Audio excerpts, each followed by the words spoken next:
Assalamualaikum warahmatullahi wabarakatuh. Selamat datang di EduScience Indonesia, channel pembelajaran sains masa kini.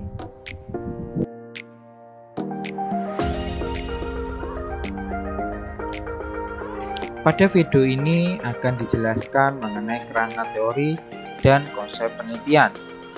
Sebelum kita membahas mengenai kerangka teori itu apa, ya, jangan lupa diklik tombol subscribe, like, share, dan jangan lupa di komen untuk keberlangsungan dari channel ini.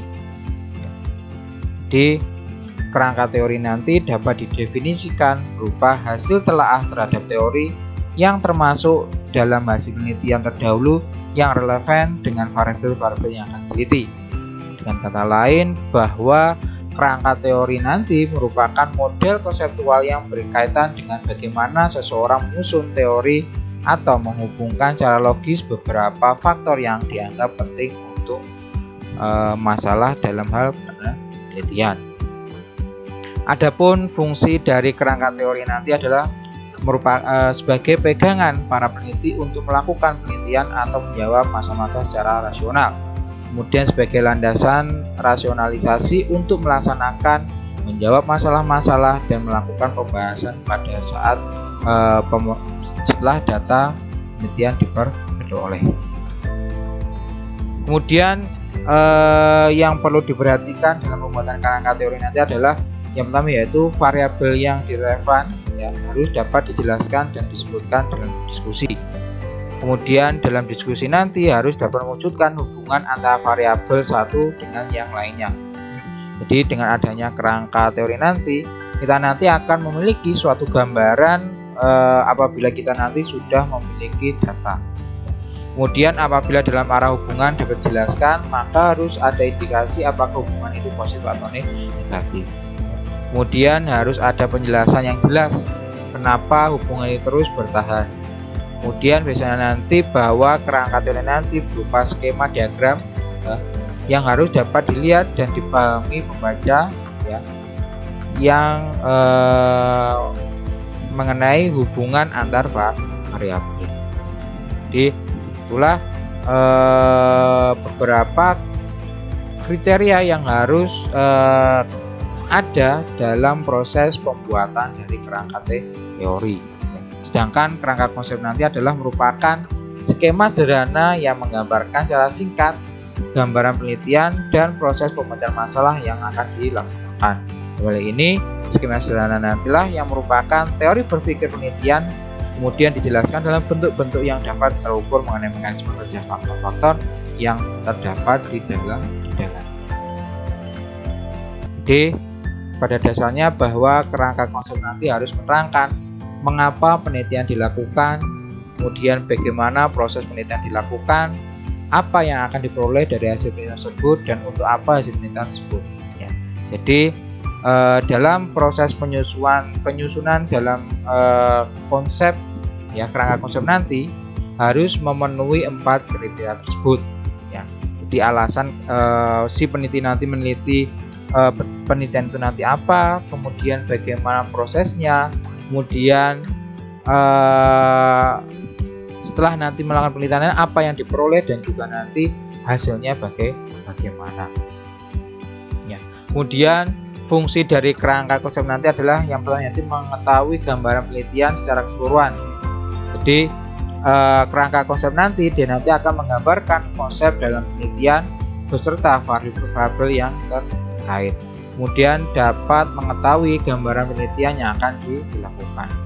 Kemudian yang kedua nanti sebagai pedoman arah dari tujuan penelitian. Dengan adanya kerangka konsep nanti ya, kita nanti akan mengetahui hal-hal yang dapat diperlukan dalam proses penelitian, kemudian mengetahui langkah-langkah dan prosedur yang harus dilakukan dan untuk mempermudah dan memperjelas jalannya penelitian yang akan dilaksanakan. Kemudian kerangka konsep penelitian nanti yang merupakan adalah variabel-variabel dalam kerangka konsep tidak dibuat hanya berdasarkan asumsi atau perkiraan saja. Dalam pembuatan nanti bahwa pada kerangka konsep penelitian nanti ya isinya itu tidak melulu dari variabel-variabel yang kita teliti. Jadi variabel dalam kerangka konsep nanti dibuat berdasarkan referensi-referensi literatur ataupun penelitian sebelumnya. Jadi kerangka konsep nanti adalah berisi mengenai landasan penelitian yang akan kita teliti. Ya. Jadi dalam hal ini proses pembuatan kerangka konsep nanti dia nanti berdasarkan referensi ya, sehingga nanti mudah dijustifikasi dalam hal penelitian. Jadi dalam proses pembuatan konsep penelitian nanti ya, kerangka konsep nanti ya, ini nanti merupakan sebagai landasan dalam proses berpikir dari si penelitian tersebut ya. Jadi dalam proses pembuatan kerangka konsep penelitian nanti ya, ini nanti ada 3 tipe ya, yaitu tipe pertama adalah kerangka konsep nanti penelitian dapat terdiri dari satu variabel independen dan satu variabel dependen. Jadi contohnya adalah konsentrasi logam Pb terhadap kadar leukosit tukang las. Jadi faktor dependen nanti adalah konsentrasi logam Pb, kemudian variabel dependen nanti adalah kadar leukosit. Jadi nanti tipe yang pertamanya adalah hanya memiliki satu variabel saja. Kemudian tipe yang kedua nanti adalah kerangka konsep penelitian nanti dapat terdiri dari lebih dari satu variabel independen dan satu variabel dependen. Jadi contoh nanti adalah faktor-faktor yang berhubungan dengan perkembangan biji ya. Jadi nanti menyebutkan faktor apa saja nanti yang dapat mempengaruhi dari perkembangan biji. Contohnya nanti adalah suhu, kemudian viabilitas biji, cahaya, dan kadar air ya. Jadi berdasarkan konsep nanti ya, konsep yang di awal tadi, bahwa dalam proses pembentukan kerangka konsep tipe kedua nanti adalah nanti kita harus mengetahui faktor apa saja yang mempengaruhi dari penelitian kita nanti ya, atau yang mempengaruhi variabel-variabel dalam penyusunan data penelitian. Kemudian bagaimana cara pengukuran variabel dalam kerangka konsep. Jadi karena kerangka konsep nanti dia nanti terdiri dari variabel-variabel berupa teori atau konsep dan atau abstrak ya.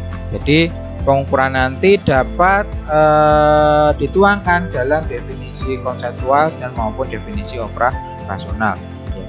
Jadi apa itu definisi konseptual? Yaitu merupakan definisi konseptual atau teori dari variabel yang terdapat dalam kerangka konsep. Ini dapat didefinisikan yang berasal dari literatur atau kepustakaan atau bukan sendiri-sendiri. Jadi definisi konseptual nanti adalah berdasarkan literatur yang sudah ada. Jadi dapat dicontohkan bahwa contohnya adalah variabel bercambahan. Jadi konseptual nanti adalah menjelaskan berdasarkan literatur yang sudah ada. Kemudian yang kedua nanti adalah definisi operasional, merupakan definisi untuk mengukur variabel yang terdapat di dalam kerangka konsep. Dalam ini akan mengukur operasionalisasi atau indikator dari variabel tersebut.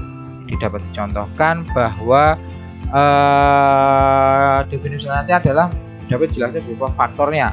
Jadi faktor yang mempengaruhi dari kecambahan, kemudian bagaimana mekanismenya, kemudian bagaimana jalannya proses dari perjalanan itu dan lain-lain.